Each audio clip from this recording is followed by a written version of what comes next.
Good day, ladies and gentlemen, and welcome to another mobile VR review. Today we're looking at City Avenger, a third-person action game that has elements of Grand Theft Auto and Serious Sam and manages to be surprisingly fun despite some seriously rough edges.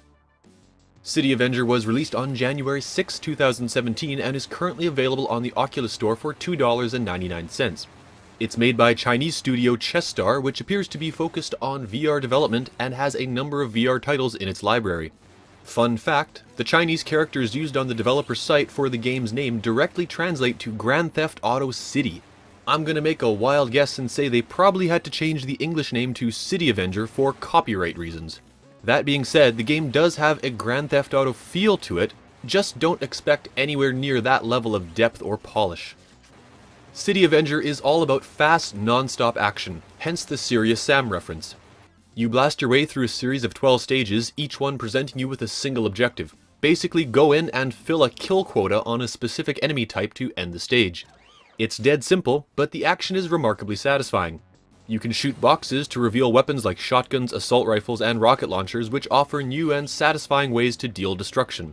Health is available in the form of painkillers and beer, and cash, gold, and jewels are strewn about the level as collectibles. You can use the cash to unlock what are essentially cheats for the game: infinite ammo, invincibility, and more powerful weapons.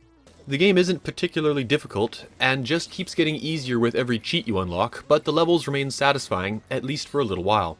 One of the coolest things about the game is the destructible environments. From boxes to vehicles to buildings, nearly every single item can be blown up or knocked down. It's not especially realistic when you manage to demolish an entire city block with only your basic pistol, but it will put a smile on your face. There seems to be a wild inconsistency in how things explode though. Cars explode as video games have taught us, but shooting a tree or fire hydrant often causes a massive chain reaction, taking out all trees on the block and brings down the buildings in the process. It's like the developer just said, screw it, make everything explode. The ability to commandeer vehicles was likely added specifically to mirror Grand Theft Auto. Sports cars, police cars, trucks, buses, and tanks are all available, but there is ultimately very little motivation to do so.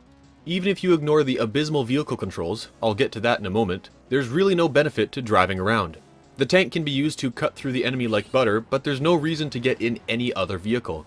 The stages are big, but not so big you'll need a car to travel across them, and you can't use your weapons from inside the car, severely limiting your attack options. The controls have some pretty serious issues, but aren't so bad that they ruin the experience. A gamepad is required to play, and your forward, back, and strafing motions are controlled by the left stick. Turning is controlled by your head, which is a normal countermeasure for motion sickness, but the more advanced VR players will miss the ability to quickly turn with the right stick. Triggers fire guns and throw grenades, and the buttons handle the HUD, map, and menus. There's no jump or climbing buttons, which wouldn't be a big deal, except for the fact that the developer has specifically placed items and power-ups in places that clearly require a jump movement. It's maddening when you see it, and it's a major oversight on the part of the developer. As for the vehicle controls, they're damn near unusable. Car controls use the stick to accelerate and brake, but force you to look to turn, leading to entirely unrealistic driving dynamics. So now not only is there no reason to get into a car, but when you do, controlling it is a pain. The tank is slightly better since movement is entirely controlled by the stick, and the turret is head controlled, but it seems the developers aren't familiar with how tank treads work. It's impossible to turn the tank when it's at a dead stop, and turning speed is proportional to your forward speed, making low speed maneuvers infuriating. Overall, the vehicle controls are frustrating and confusing, and copying the Grand Theft Auto vehicle control scheme would have been a much better option. The graphics are unpolished, but mostly decent. The human and vehicle models are nicely detailed and textured, and the red gauge on the back of your character acts as your health meter, which is a very cool touch. The buildings are less detailed and textures repeat a lot, but they make a decent background and they can be destroyed. The road textures get very blurry at very short distances as a result of mip mapping, which must have been done to keep the game running at a high frame rate. Again, it doesn't detract from the gameplay, but it is very noticeable. The human models have minimal animation states: run, stand, shoot, and get shot. When an enemy dies, however, he jumps straight up into the air about 15 meters, hangs there for a second, and then disappears. I don't know what effect the developer was going for here, perhaps all enemies are being taken to heaven?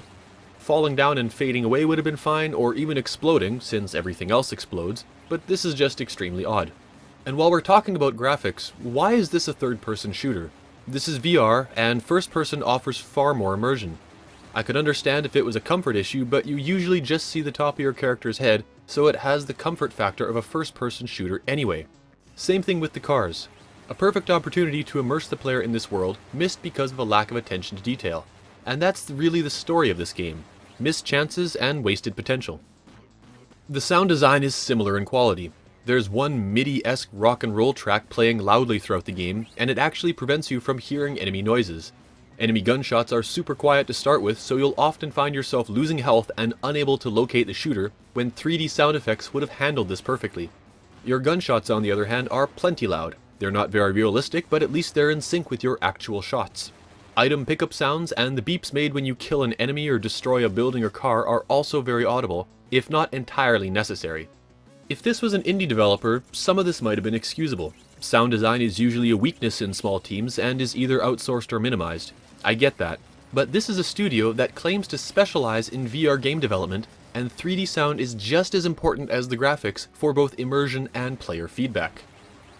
There's not a lot of first-person shooters on the Gear VR, so it's hard to compare it to something regarding the level of comfort. Panzer Panic and Minecraft are probably the closest things, but I'd say City Avenger won't be more uncomfortable than any of the cockpit shooters either. Movement is kept at a constant velocity and turning is handled by looking.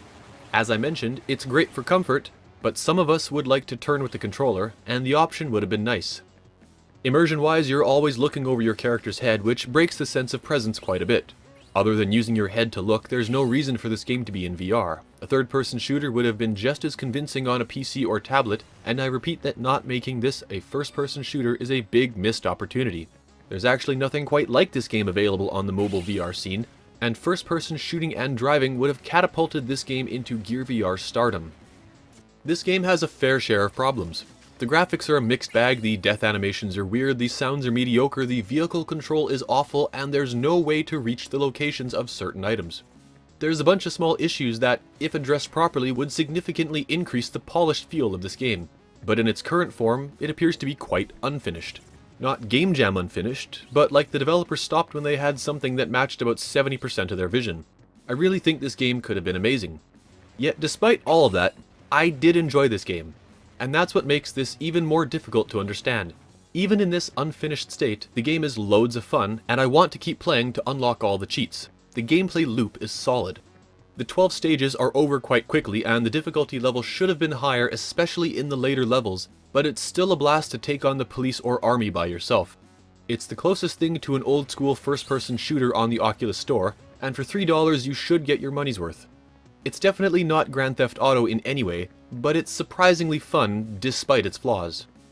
Thanks for watching. Got something to say about this video, an opinion of the game itself or VR in general? Leave a comment to let me know what you think. And if you like what you saw and you want to see more of this, hit the like and subscribe buttons. Remember, there's a new video every week, and be sure to check out my other reviews as well.